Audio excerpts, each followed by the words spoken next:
ನಮಸ್ಕಾರ ವೀಕ್ಷಕರೇ, ಇದು ದಿ ಮೀಡಿಯಾ. ನಮ್ಮ ಇಂದಿನ ವಿವಾಹ ಮಾಹಿತಿ ವಿಭಾಗಕ್ಕೆ ನಿಮ್ಮೆಲ್ಲರಿಗೂ ಸ್ವಾಗತ.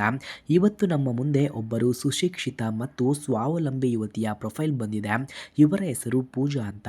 ವಯಸ್ಸು 27 ವರ್ಷ. ಇವರು ಮೂಲತಃ ಬಳ್ಳಾರಿ ಜಿಲ್ಲೆಯವರಾಗಿದ್ದು ಪ್ರಸ್ತುತ ಸರ್ಕಾರಿ ಕಚೇರಿಯಲ್ಲಿ ಪ್ರಥಮ ದರ್ಜೆ ಸಹಾಯಕರಾಗಿ ಕೆಲಸವನ್ನು ಮಾಡುತ್ತಿದ್ದಾರೆ. ಇವರ ಗುಣಗಳನ್ನು ನಾವು ನೋಡೋದಾದ್ರೆ, ಪೂಜಾ ಅವರು ತುಂಬ ಮೃದು ಸ್ವಭಾವದವರು ಮತ್ತು ಧನಾತ್ಮಕ ಚಿಂತನೆಯನ್ನ ಉಳ್ಳವರು. ಕೆಲಸದ ಮೇಲೆ ಅಪಾರ ನಿಷ್ಠೆಯನ್ನ ಹೊಂದಿರುವ ಇವರು ಮನೆಯಲ್ಲಿ ಅಡುಗೆ ಮತ್ತು ಅಲಂಕಾರ ಮಾಡುವುದರಲ್ಲಿ ಹೆಚ್ಚಿನ ಆಸಕ್ತಿಯನ್ನ ಕೂಡ ತೋರಿಸುತ್ತಾರೆ. ಎಲ್ಲರೊಂದಿಗೆ ಬೆರೆತು ಹೋಗುವ ಮತ್ತು ಕುಟುಂಬವನ್ನ ಒಟ್ಟಾಗಿ ಮುನ್ನಡೆಸುವ ಗುಣ ಇವರದ್ದು ಕೂಡ ಆಗಿದೆ.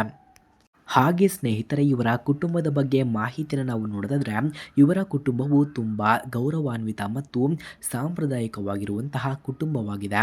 ತಂದೆ ಕೃಷಿಯನ್ನ ಮಾಡುತ್ತಿದ್ದು ತಾಯಿ ಗೃಹಿಣಿಯಾಗಿದ್ದಾರೆ. ಇಬ್ಬರಿಗೆ ಒಬ್ಬ ತಮ್ಮನಿದ್ದು ಅವರು ಉದ್ಯೋಗದ ನಿಮಿತ್ತ ವಿದೇಶದಲ್ಲಿ ಇದ್ದಾರೆ. ಮನೆಯಲ್ಲಿ ಶಿಸ್ತು ಮತ್ತು ಸಂಸ್ಕಾರಕ್ಕೆ ಮೊದಲ ಆದ್ಯತೆಯನ್ನು ನೀಡುವ ಸಂಸ್ಕಾರಯುತ ಕುಟುಂಬ ಇವರದ್ದಾಗಿದೆ.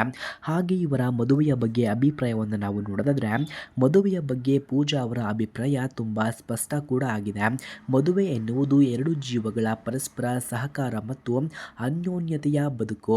ಸಂಗಾತಿಯು ಒಬ್ಬ ಗೆಳೆಯನಂತೆ ಜೀವನದಲ್ಲಿ ಜೊತೆಯಾಗಿರುವಂತಹನು ಬೇಕು ಎಂದು ಕೂಡ ತಿಳಿಸಿದ್ದಾರೆ. ಹಾಗೆ ಇವರ ಮನದಾಳದ ಮಾತು ಏನೆಂದರೆ, ನನಗೆ ಒಳ್ಳೆಯ ಸಂಗಾತಿ ಬೇಕು ಎಂದು ಕೂಡ ಇವರ ಮನದಾಳದ ಮಾತು ಕೂಡ ಆಗಿದೆ. ಹಾಗೆ ಇವರ ನಿರೀಕ್ಷೆಗಳನ್ನು ನಾವು ನೋಡೋದಾದ್ರೆ, ಇನ್ನು ಇವರಿಗೆ ಬೇಕಾದ ವರನ ನಿರೀಕ್ಷೆಗಳು ಹೀಗಿವೆ ನೋಡಿ. ಹುಡುಗನು ಕನಿಷ್ಠ ಯಾವುದಾದರೂ ಒಂದು ಪದವಿಯನ್ನು ಮುಗಿಸಿರಬೇಕು. ಸರ್ಕಾರಿ ಕೆಲಸದಲ್ಲಿರುವವರಿಗೆ ಅಥವಾ ಸ್ಥಿರವಾದ ಉದ್ಯೋಗದಲ್ಲಿ ಇರುವವರಿಗೆ ಮೊದಲ ಆದ್ಯತೆ ನೀಡಲಾಗುವುದು. ಮುಖ್ಯವಾಗಿ ಹುಡುಗನು ಯಾವುದೇ ವ್ಯಸನಗಳನ್ನು ಹೊಂದಿರಬಾರದು ಮತ್ತು ಹೆಣ್ಣಿನ ವೃತ್ತಿ ಜೀವನಕ್ಕೆ ಪ್ರೋತ್ಸಾಹವನ್ನು ನೀಡುವ ಗುಣವಂತನಾಗಿರಬೇಕು ಎಂದು ಕೂಡ ಕೇಳಿಕೊಂಡಿದ್ದಾರೆ. ಅಂತಿಮ ಆಹ್ವಾನ: ವೀಕ್ಷಕರ, ಈ ಪ್ರೊಫೈಲ್ ನಿಮಗೆ ಅಥವಾ ನಿಮ್ಮ ಪರಿಚಯದವರಿಗೆ ಹೊಂದಿಕೆ ಆಗುತ್ತದೆ ಎನಿಸಿದರೆ ಹೆಚ್ಚಿನ ಮಾಹಿತಿಗಾಗಿ ಈ ವಿಡಿಯೋವನ್ನು ಎಲ್ಲರಿಗೂ ಶೇರ್ ಮಾಡಿ ಮತ್ತು ಇಂತಹ ಮತ್ತಷ್ಟು ವೇಗವಾದ ನಂಬಿಕಸ್ಥ ವಿವಾಹ ಮಾಹಿತಿಗಾಗಿ ದಿ ಮೀಡಿಯಾ ಚಾನಲನ್ನು ಸಬ್ಸ್ಕ್ರೈಬ್ ಮಾಡಿಕೊಳ್ಳಿ. ಧನ್ಯವಾದಗಳು.